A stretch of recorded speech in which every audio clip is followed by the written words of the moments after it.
Well, we heard from everything. We heard of everything from Plan D, Plan B, Plan D, and G. But for Max Verstappen, it was Plan T. Tremendous from back of the grid, whatever that means. Terrifying for everyone else, and typical both of him, his car, the team, and the two-time world champion-elect that I am doubtless in my determination that he is now. Welcome to episode 225 of the Formula One Grid Talk podcast today. And today we're going to be here to discuss the Belgian Grand Prix. My name is Owain Medford. And joining me, we have Philip Mathew from the Grip Strip podcast. Hello. Jawad Yaqub from Hit the Apex podcast. Hi, everyone. And Tom Downey from Everything F1. Hello. Now, Tom, I'm going to start with you. It was, oh goodness me, sorry. As I alluded to in my intro, it's I think a foregone conclusion at this point that Max Verstappen is a two-time world champion. Extending his championship lead to 93 points, but not over Charles Leclerc, who was previously only 80 points behind. It's only Sergio Perez that's behind him. Who can stop Max Verstappen from gaining this world title? Well, thankfully, he hasn't got the Ferrari strategist, so he should be golden. I think that would be the only thing that could do it. Or unless Mercedes infiltrate the FIA and seek retribution for last year. But aside from that, and seriously speaking, he's driving like a man possessed at the moment. Today, one of the best drives I've seen from him. He got a little bit of luck or a little bit of fortune with the safety car. But I think if there would have been no safety car, he'd have been way up the grid anyway. He just had such pace today. Obviously, Spa is a very engine-intense circuit. Obviously, it's obviously having brand new components in the back of that Red Bull, it flew. But I mean, he still had to make the moves and. To be that far at the grid that quickly and to then have that pace and on the two-stop, it's just an absolute masterclass from him today. I know I'm waxing lyrical, but let me have my moment. He was, just absolutely outstanding. And I don't think Ferrari or Leclerc now have got the minerals to take the fight to him. If they were going to sort of take the fight to him in the second half of the season, they've got an awful lot of work to do, and it's only going to get more difficult coming up for them, I think. I think next weekend we could see a similar thing. I think Max will probably qualify on pole and win, probably lead every lap, depending on the pit stop strategy. And then Monza, Ferrari, they'll probably try and go on the bank circuit knowing their strategy. So, yeah, it's the writing's on the wall for Ferrari. I would say even at this point of the championship, Max has one hand on the trophy.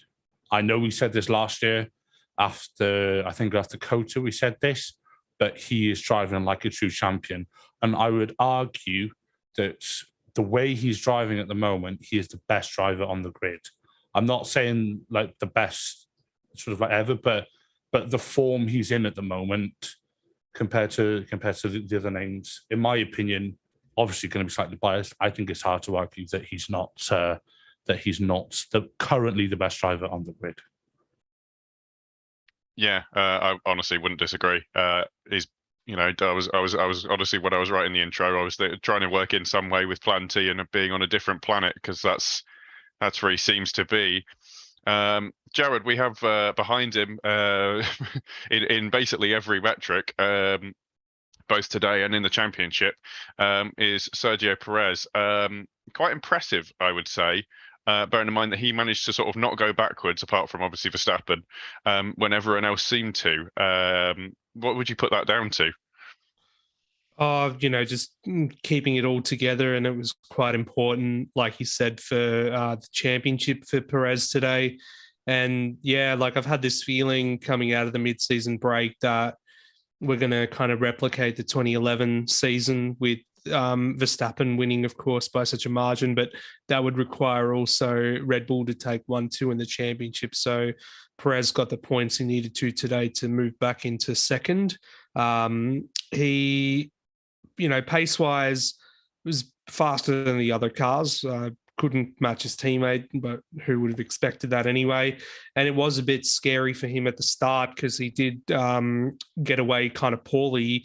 He lined up his car weirdly on the grid as well, thinking he was going to try and get the inside from Sainz, but ended up getting swallowed up by both Mercedes and the Alpine of Alonso, but was quickly able to get second back once the safety car came out after the first lap chaos. And since then, he did well. Red Bull reacted to cover off the likes of Russell and whatnot. So, they just had a lonely race for him. It was important because going into the break, there was a lot of, conjecture and whatnot about Perez's form and how he's been quite inconsistent in the middle part of the season. So I think to come out, get a second place result like this, another 1-2 for the team is only going to give him confidence and momentum. And yeah, if it's going to be one of those crushing seasons for Red Bull, then there's got to be those results on the other side of the garage. So that was pretty well done from Perez, I think, to come home for that second and come home with quite a comfortable, I think, 9-second lead over the third place driver. Yeah. Yeah, as you say, if it's going to be a sort of dominating, crushing performance by Red Bull, you need both. You need to be running on both banks of the garage, as it were, having them firing on all cylinders. Now, in comparison to that, the people who just look crushed, we'll start with the first of them. Phil, is Carlos Sainz, who, maybe. Could have, we thought going into the race maybe that he would have had an opportunity starting, obviously, P1. But what happened? What happened to the Ferrari over those 44 laps? Yeah. Ferrari happened, Owain. Their expert strategy and other great decision making. Also, the fact that Max Verstappen, I think, had a combination of his current car, the FW14B Williams, the MP44 McLaren, and I don't know whatever else he had going on. He was driving. It was It was like he was driving in Formula One, and everybody else was in a different category. Sainz. The sad thing is, if the safety car hadn't had to come out with the incident that we'll talk about later, I'm sure he had a little bit of a gap. He had made a great start, and he was in a position where maybe something could have come from the race and that he could have had a chance. I mean, frankly, he wasn't going to, but he could have had a chance. The safety car neutralized everything. Verstappen had already made up 6 spots, and he had like 100 miles an hour faster, in whether he was with DRS or without. Having to pit early, get off the soft tires because of the degradation. Their degradation was worse than the Red Bulls, was a problem. Then getting into traffic, not being able to get around said traffic was a problem. And then he had head-to-head battles with Max and with Sergio Perez, couldn't deal with it. So it's, for him, I mean, at least they salvaged a third. In his case, in regards to where he is in the points, I mean, right now he's 15 points behind his teammate. He's 20 points behind Perez in second. He's still ahead of George. And George was giving him problems too, which Tom will talk about here shortly. But, it's with the way that this race was kind of shaping up prior to, you would have wanted more than a third place finish if you're Carlos Sainz, I would think. But considering Ferrari being what they are, I guess getting a third place finish is a moral victory. I guess that's what it is for them at this point, since they're 1,800 points behind Red Bull. They're flirting with possibly losing to Mercedes in the constructors, and they're trying to break Charles Leclerc's soul. So I guess for Carlos Sainz, a third place finish is a good thing. Yeah, as you say, it's almost beyond belief at this point. It looks like a statistical anomaly how bad Ferrari are. By comparison, sort of, tale of two cities here, really. Tom, is it's George Russell flying the flag for Mercedes. Couldn't do it in qualifying yesterday. Had a really rough time of it. But sort of, made good, and were it not for going out a little bit too fast on that last stint, was looking to make it a properly embarrassing day for Ferrari there. Yeah, Russell was really pushing Sainz for that third place, and I did wonder if he was going to do it. He did Sainz into turn 5 after was it just after Sainz had pitted. He showed his teammate how you actually overtake into that corner as well. Had to get it in, and Phil's just shaking his head. Sorry, mate.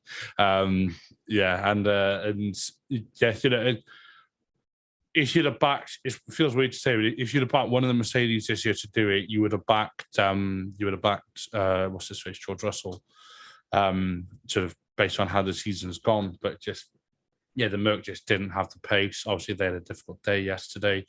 Merc were hoping that the new floor regulations would have perhaps brought Red Bull down a peg. If anything, they seem quicker. It could be a bit placebo effect, or sort of like a bit exaggerated effect, with obviously because they got new engine bits in this weekend. And for Max, it's practically a home race, so he had that extra 2 tenths anyway from the crowd.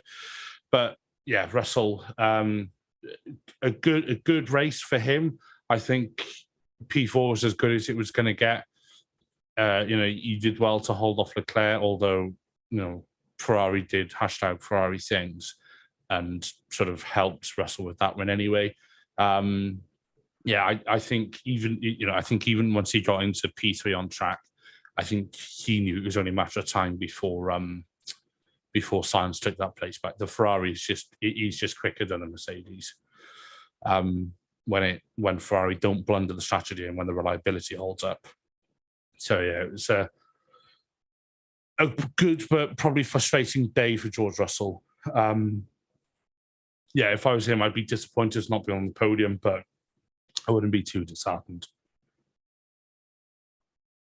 Yeah, it's a pretty good performance from George Russell. Best of a bad situation for the team, obviously. Beyond that, we then have obviously the driver who, through no fault of his own, ended up causing taking out his George Russell's teammate. It's Fernando Alonso. Started third, Jawad, but obviously slipped back a little bit, like you maybe would expect. But it's still Fernando Alonso, isn't it? That's still kind of the performance we expect out of him.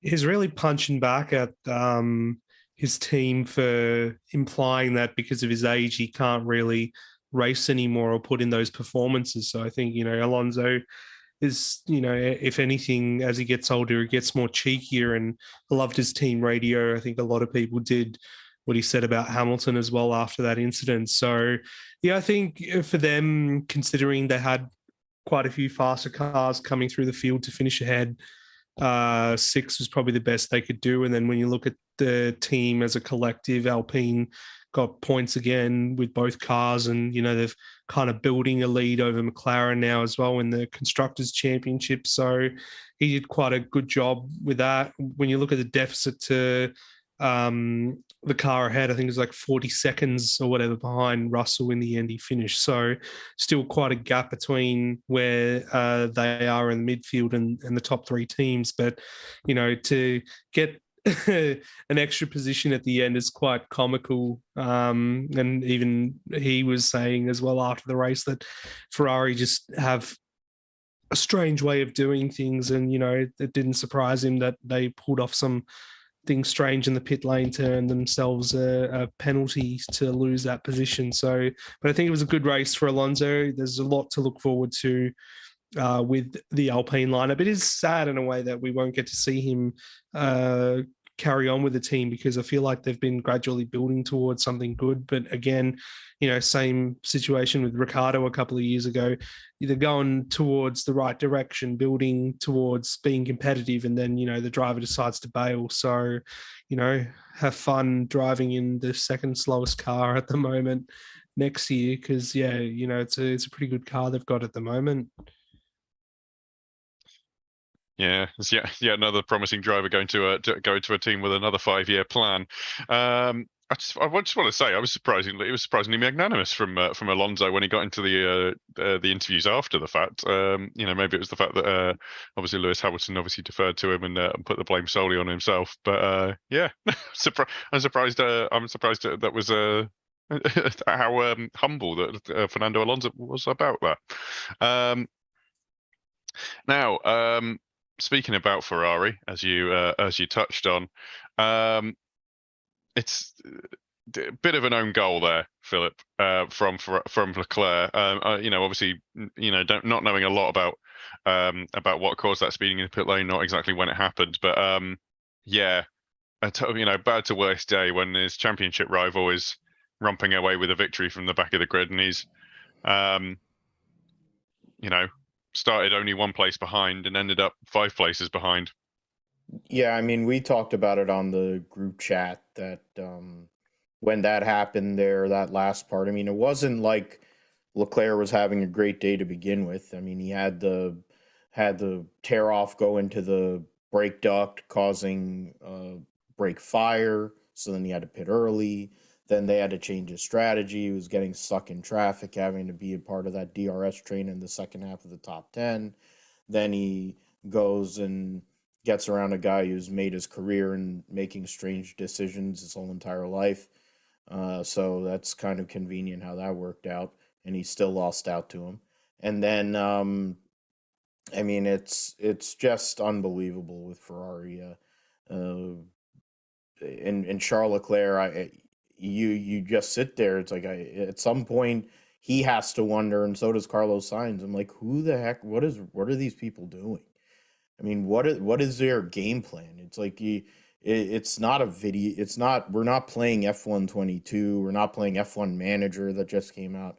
This is real racing. We're talking about real dollars here. We're trying to compete for the Formula One World Championship. These guys couldn't even, half the people that seem to be doing strategy for Ferrari couldn't even work in a lower tier series. I mean, it's just insane. And I mean, fine, you want to get him the fastest lap, but you have to be figuring that the time, you have to have more time there. Tell him to, I mean, worst case, let him go and build up all the battery and all the thing. Let him try to do it on those tires. Don't go and sabotage the points that he was going to get. You lose 2 places in this, he loses 1 place, sorry. But, he's 98 points behind. Tom already, they're toast. It's ridiculous. And you can't be, honestly, you would have thought they had the break. They could have reset, kind of figured out some things during this summer break. I know they had to get away from the factories and all that, but once they got back, you know that they had to have really had discussions about this. And considering how many points they've given away this year and how many opportunities they've given away this year, and in turn, they've just, this is just par for the course for them. And I don't know how Charles Leclerc keeps on going in this sense. His confidence, he's a very streaky driver. When he's feeling great and he has a bet and he's in a good place, he can win. But when things like this keep on going on, if he isn't doing self-inflicted wounds, it's just not good. And it's not great for the morale, and it's not great for everybody. I think they should be very glad that the Italian Grand Prix isn't next week. At least they might have a week to recover and make it look better. While Max Verstappen runs off and basically laps the field, make it look like they actually are the second best team in Formula One or have the second best car. But right now they look like a bunch of knobs, and it's pretty bad. Yeah.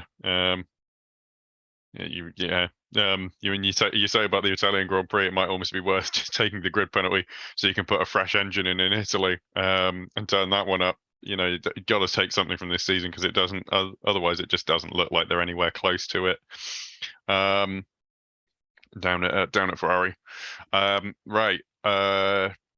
Now we move on to Esteban Ocon, 7th place, only 2.5 seconds on the road behind his teammate, and it always looked like he wanted to emulate Hakkinen and Schumacher with that pass on Vettel. Tom, it's kind of a good day for Alpine, all things considered. Yeah, I mean that pass. If that would have been Verstappen, Perez, and Sainz, or Verstappen, Perez, and Leclerc, or if it would have been one of the top, two of the top teams or whatever,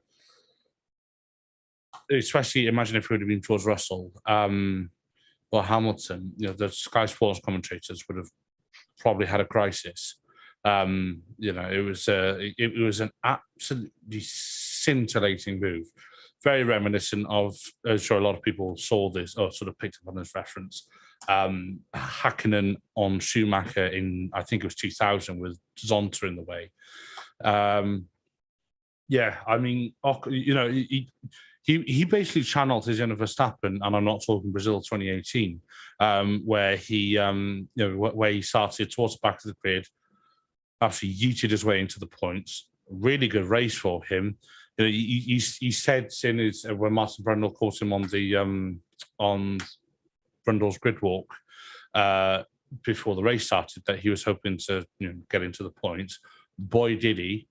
Brilliant result for Ocon. Brilliant result for Alpine. We've really spoken about Alonso, just really, really what Alpine needed.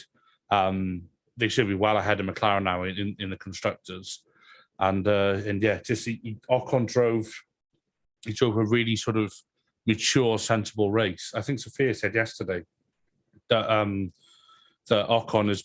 I'm sure she said that she felt Ocon has been the most consistent driver this year, and on the basis that today he's not. You'd be hard plugged to disagree with that. He's again a really, really good drive. Sort of just got on with it. Didn't make too much of a sort of song and dance about it, like his teammate does, and then just brought home a good chunk of points. Yeah, absolutely. I think you're absolutely right about the quality of the overtake. Bearing in mind that and how people would have reacted to it if it was one of the front three doing it. But this was a completely competitive overtake rather than just lapping a car. Obviously 9 places up for Ocon, and he's going at the end of the season, but you wouldn't know it, Jawad, with Sebastian Vettel finishing. I think I might be wrong actually, but I was going to go out on a limb and say it might be his highest finishing position of the year, with an 8th place in the Aston Martin. They've turned it around over the summer, haven't they? Yeah, well, they were fast in the practice sessions going back to Friday, which was quite bizarre, seeing Lance Stroll that far up on the timesheets. But yeah, Vettel's best result was actually 6th, I think, in Baku. But yeah, this is the second best I think he's had. And he was looking quite competitive too. So, being able to fight with the Alpines, as we saw, and then like you guys were saying, being involved in that spectacular pass that Ocon made on him. Gasly, just reading some lines from Seb after the race, he's saying it was a bit unfortunate, the timing of his second pit stop, having to come in behind Gasly, and he lost quite a bit of time from that. So what could have been potentially top 7, top 6 finish lost there. But I think for Aston Martin, it's a great result to get him in the points. And, Seb too, like I'm sure he's been driving like this the whole time, but, without any more, like the shackles are off, we know what's happening in his future and whatnot. So he can almost drive freely and, just do whatever he wants. So, and if that means we get some good results like this from him, then so be it, because it would be better than seeing his career come to an end on a bit of a whimper, finishing outside the points. So yeah, I want to see more of this, hopefully. Yeah, absolutely. That'd be great to see, honestly, over the next few weeks. We're gonna have to make the most of our Seb time, as it were, and as long as he can replicate this, I'm all for it. Now, right, should we move on to Gasly, who started 8th? Well, no, sorry, didn't start 8th. Had obviously the aforementioned electrical issue. Sorry about that. That's me reading too much off the starting grid published by F1. But still, starting from the pit lane, Phil, Pierre Gasly moving up to 9th place, which obviously helped by the safety car, but that's a great result, particularly for, yeah, that's a great result. Sorry. Yeah, it is. I mean, they've had a really rough season this year, and Gasly has not been as productive as he has been in previous years by any means. But in regards to going and starting from pit lane to go and get a 9th place finish is a big deal for them, and great job. That gives them a couple of points. They lost a few points to they lost 1 point to Aston Martin in that sense, or 2 points to Aston Martin. So now the gap is 5, but they're still ahead of them. They're only 5 points out of Haas, who had a rough day. So in the end, it was a net positive for them, for AlphaTauri today. There's a lot of rumors going around in regards to Pierre Gasly about his future here the last few days, and then the team and the car has not been very good this year. It's the same power unit as the car that's going to win the World Championship and finish 1-2 has, but the car is definitely not very good. So, I mean, you're making the most out of your circumstance, most out of the situation. Safety car did help. Probably wouldn't have been as straightforward for them in that sense. But credit to Pierre Gasly to go and get those points in that spot to go and kind of give themselves a little more safety as we go to the Dutch Grand Prix in Zandvoort, and also the place where he won his one and only Grand Prix so far in Monza. Yeah, it's obviously going to be maybe a little bit of a tougher a couple of weeks ahead. So getting the points here is obviously something you want to be doing. Speaking of getting points, we have the car that no one wanted to overtake or even try to.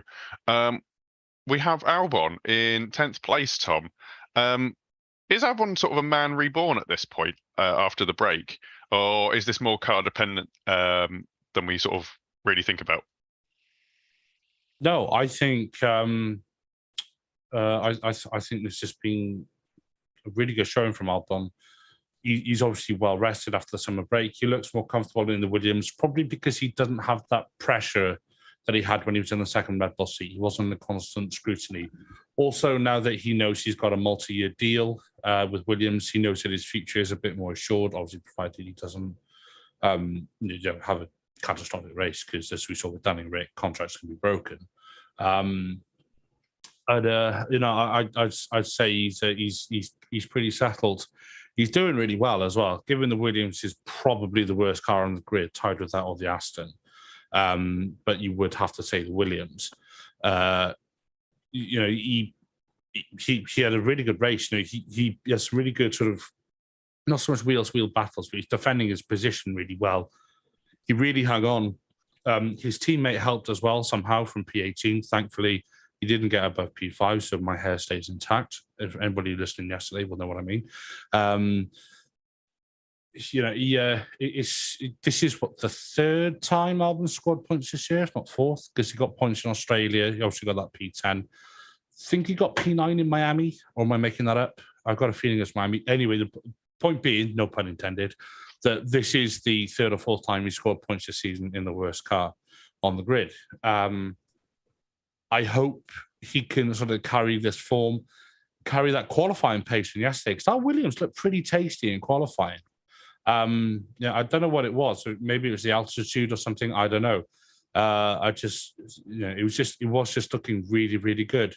So hopefully it can carry into next week. And I think if it can carry into next week and get a good qualifying result, because obviously Williams had a bit of an oopsie with both cars in quali last year when they both ended up in the wall, then he's got much more of a chance of holding on to a good position, because next week there's going to be no overtaking. Yeah, 100%. And if not next week, definitely at Monza. That Williams is lightning quick in a straight line. And as I say, no one wanted to be let out behind it, because you knew that you were going to have to fight your way past. Now we move into the fun section of the grid, where actually most of the race lived today. It's spread out when you actually look at the finish order and the times from each driver. But that 10th to 15th battle was actually, at one point was separated by gaps of less than a second, and moving in with, again, the worst car on the grid, some might say, is Lance Stroll, who obviously not in the points, but still a reasonably good performance from the Canadian driver. A little bit difficult, Jawad, but do you think he could have done any better, or do you think that, as I sort of kind of leaned on a bit heavily there, Alex Albon's Williams was a bit too quick? Yeah, I think the Williams was a bit too quick with that straight line speed, and quite a few drivers that we're going to talk about coming up now, including Lance Stroll, did say that they were stuck in the DRS train behind the Williams today. So I think, in that instance, nothing more could have been done.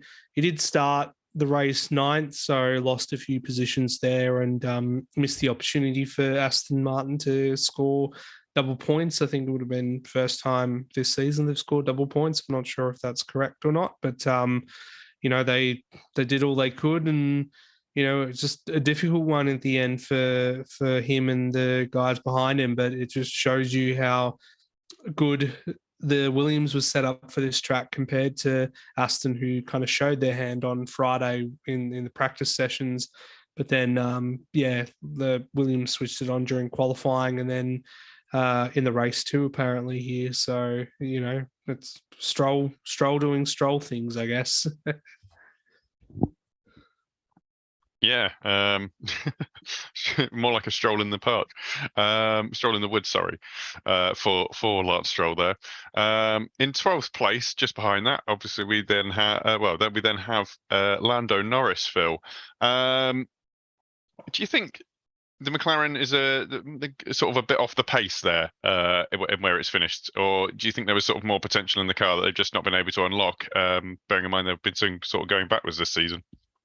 Yeah, I don't know what happened to them today. It's just they were up there. They had the track position early in the race. I know what happened to the other guy, because I seem to be drawing the short end of the stick with everybody so far in this driver lineup today. But for Lando, I figured points was gonna happen. I just felt like he would be in the points today. He's been there. This year, I mean, yes, the car has not been good. I mean, he's came out and basically said he doesn't feel bad for his teammate, so he's showing no chill in that sense. He doesn't know who his teammate's going to be next year. That's going to be decided tomorrow during the contract, whatever board deal, with two fat slobs sitting there in front of a judge. And then you have the notion that the car, I don't know what happened to him in race pace and strategy. I think they probably messed that up. And then once you get yourself into the DRS train, or you put yourself in a place where you might not be able to, make overtakes because your car just isn't as good, it's an unfortunate result. And in considering where McLaren are, I mean, right now Lando's 7th in points. He's best of the rest, essentially. He's only 12 points ahead now of Esteban Ocon in the grand scheme of the constructors, which is what is more important for them in that sense. They've now lost a lot of points. They were ahead of Alpine for a bit. Now they're 20 points behind. So it has been a brutal start to this second half of the season for McLaren. I think they were hoping for more this weekend. I think their car is generally a good mid-range car, and I think they would have hoped for at least points from one of their drivers. not getting any points today, a Williams scoring points, an Aston Martin scoring points, and possibly the other Aston Martin scoring points in this day. It just is like a net loss almost. I think, and they're going to be ruining the result for sure this week. Yeah, they're gonna have to hope that Dutch Orange, that Papaya Orange, helps them to in the week ahead. Hopefully the strength suit their car around Zandvoort. Now he's been known for sort of being a bit lively and drawing attention to himself for the wrong reasons. In sort of recent, in his earlier parts of career, but in 13th we have Tom Yuki Sonoda. Not too much really heard from him during the race. Obviously, that with the pit lane start going up to 13th. Is it a case of no news is good news? I'd say so, yeah. I'd said it quite a lot, especially last season, that Yuki needs some time where he just gets his head down, gets some decent results, which, given his teammate also started from the pit lane, finishing the points, is not great. Staying out of the headlines, perhaps staying out of trouble is, I say staying out of trouble, like he's a naughty little school child. I mean, he still is, basically. It's, he should have done better. I know that's easy for us to sit here and say, but comparing him against his teammate, who is always your first comparison or your first rival, because they have the same machinery, his teammate got in the points, he didn't. End of story. So, I mean, it's there's not really much to say. I didn't really notice much of him. I think he had a slightly unorthodox pit strategy, which slightly did him in, because he seemed to pick quite late on compared to some of the others, and he fell back down the grid a bit. I mean, he must be looking over his shoulder a bit now, and Helmut Marko is probably starting to ask questions and stuff. So Yuki just needs some more weekends, a bit like this weekend where he goes under the radar, but just get some points. Just get some decent finishes. He's doing all right in quali. He's out-qualified Gasly quite a few times, but points rewarded on a Sunday. So, yeah, he needs to improve, basically. Yeah, he's got the. Hopefully, he's got the ability just to pound round, but he needs to be getting points at the end of it. Another driver who we again didn't really see much of him. I almost skipped over him immediately there with Jawad was Guan Yu Zhou, or is it Zhou Guan Yu actually? Sorry, in 14th place. Where did he start? Because I honestly couldn't tell you. Is that a good performance for him today, or could he got more out of it? So he started down in 18th and he made up, I think, 5 or 6 positions at the start and then kind of just got shuffled back into the pack. His only highlight other than that was the fact that he was on soft tyres at the same time as Sonoda at the end and just got beaten by the AlphaTauri driver at the end. So I think, again, having an anonymous race like that was probably the best thing for them, just to get the car home, particularly with the other Alfa Romeo not making it past the first lap. So, I'm sure that the team would have said no complaints about that. But, he's a driver this year who's been severely unlucky with unreliability and problems not of his own making as well. And considering how that's a car that has been in the top 10 quite a bit with Valtteri Bottas and qualifying in the top 10 as well, and has that speed with the Ferrari power unit. Having those races when you can't score the points and be in the top 10 to just bring the car home and not have any bother around it. So I think it would have been good for him to have a bit of wheel-to-wheel racing going on with Sonoda as well, who, is relatively the same when it comes to experience and whatnot. I'm glad that nothing came of it, that they didn't come into each other or there was some chaos. But, they couldn't have done any better than 14th, I'm afraid. So, it was just good that they saw the checkered flag. Yeah. Yeah. I mean, that's pretty much it. Yeah. When it comes to Zhou. After that, we've got the last of the non-lapped runners, who, ironically enough, is looking at the checkered flag on his career. What, if anything, can we take away, Phil, from Ricciardo's performance? And is that like? I mean, I feel like I know the answer, but what can we take away from, like, is that the kind of performance that Ricciardo needs to be doing to stay in Formula One? No, the only thing that he did today was finish. The car was in one piece, so that's better than two drivers, unfortunately, that were knocked out by pinheads. And he finished ahead of the Haas that he might be going to. But it almost looked like both him and, we'll talk about Latifi here in a minute, and Mick Schumacher, all three of them, they look like guys that were just out there waving the white flag. Like, yeah, here, go ahead. Here, do you want to overtake? Here, just overtake me. I don't even know I'm here. Let me just go and drive. Am I driving for points, or am I just driving here just to go and get a paycheck? That's literally what, I mean, that is one of the most mediocre performances. And I love Daniel Ricciardo, and there's so many people that love Daniel Ricciardo, and he's one of the best personalities on this grid, but we have lost that Daniel Ricciardo because it's being buried under the fact that over the last 2 years, his regression to being somebody that can also ran is just sad, and it's depressing to watch. And today was just, I mean, to be fair, we just talked about Lando Norris. I don't know what McLaren's plan was for today. It obviously did not work, and they've got way too many things going on. They seem way too distracted. The tea kettle's going off over there. And then, but the fact is, yeah, that was just ridiculous. If McLaren was really serious about trying to beat Alpine for fourth in the constructors, they would make a change right now.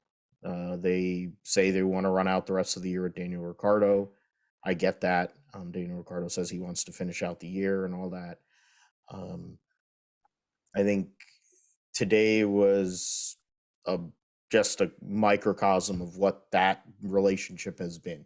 Yes, we're 2 weeks away from the race that he won, but last year. But really, this has been what this relationship has been, and I think it's time to just cut bait and say, all right, sorry, it did not work out for either of us. Let's go our separate ways. Let's try to reset and move forward, because today was just atrocious. It was sad to watch Daniel Ricciardo out there today. That's not what you would expect from a guy who at one point has won 8 Grand Prix, has finished third in the World Championship, was Red Bull's #1 driver for a few years, and one of the only ones they've actually developed, which tells you all you need to know. So, it's kind of sad, but, I also know that there's plenty of opportunities, even with where he's at or where he might be mentally. There are opportunities for him abroad, and probably World Endurance Championship, Formula E. So I think he will have opportunities. They just probably won't be in Formula One. Yeah, I just looked at the starting position of Daniel Ricciardo. It started 7th and is finishing 15th, which, bearing in mind his teammate started 17th and finished 12th, I think says everything we need to know. Tom, we move on to, I'll tell you what, it's an uncharacteristically bad performance, I would say, from both Hasses this weekend. 16th place from Magnussen. Obviously, the car's not had any upgrades, but you wouldn't have known it going into the summer break. What's gone on? They rather did themselves in qualifying, didn't they? And not helped by Schumacher having the engine penalty, so starting at the back of the grid. I don't quite know what happened to them today, because Schumacher, you can kind of understand. Well, actually, no, I do know what happens. They were starting towards the back of the grids. I mean, I know K-Mag qualified, P18, I think, P19, something like that. Ended up starting about P12. But yeah, the Haas just had no pace today. Just was not their day. And I said this before, and I'll say it again. For a team that has showed so much promise and so much renewal this year, they've had some great highs, like their first race back, brilliant weekend. Their first, in Canada, they locked out the third row. I'm beginning to repeat some bits I said yesterday, but the quality or the pace of the car, they've overhyped and under-delivered, I'd say. They've been far too inconsistent. Yes, they've been let down by that Ferrari power unit reliability. There's no denying that. But that Ferrari power unit doesn't cause the issues that they had yesterday and today, where they just lack pace. The car's very inconsistent and it's very track specific. It'll be interesting next week to see if at Monza, which is obviously a very, very, very power heavy or power, or what do they call it? Just a power circuit, if you like, where you basically put the thinnest rear wing. Imagine we just took Kate Moss and put it on the back of your car. That's what you do for the rear wing. That's basically what you do at Monza. And then the DRS is a tiny little flap because there's barely any rear wing to open anyway. There we are. That's one for the Clips channel. It'd be interesting to see if, obviously, with a sort of like really, really low drag setup, if they have outright speed. I wonder if there's something to do with the setup that they had from for this weekend, because you saw it with Ferrari, they went for a slightly higher downforce or higher drag setup for the hopes of getting through the corners, for the hopes of getting through Pouon and Blanchimont and stuff a bit quicker. But the power unit couldn't overdo the drawbacks that the car had with the extra downforce. I wonder if Haas went down a similar philosophy this week. Possibly, I don't know. I'm not an aerodynamicist. I've got a BSc, apparently. It's definitely not in aerodynamics. It's in computer nerd stuff. So I couldn't tell you. I could reset their password if they got locked out, but I couldn't tell you anything about their aerodynamics. So I don't know. I wonder if it is something to do with the aero philosophy or the setup of the car this weekend. It seems to point to that because we have seen good pace from them. And I realised I said next week on Monza. I mean the week after. I'm so used to Monza being a week after Spa that it's just it threw me a bit. But point is, next week and the week after will be interesting to see. But yeah, not a great weekend for them. Yeah, coming along. Second to that is obviously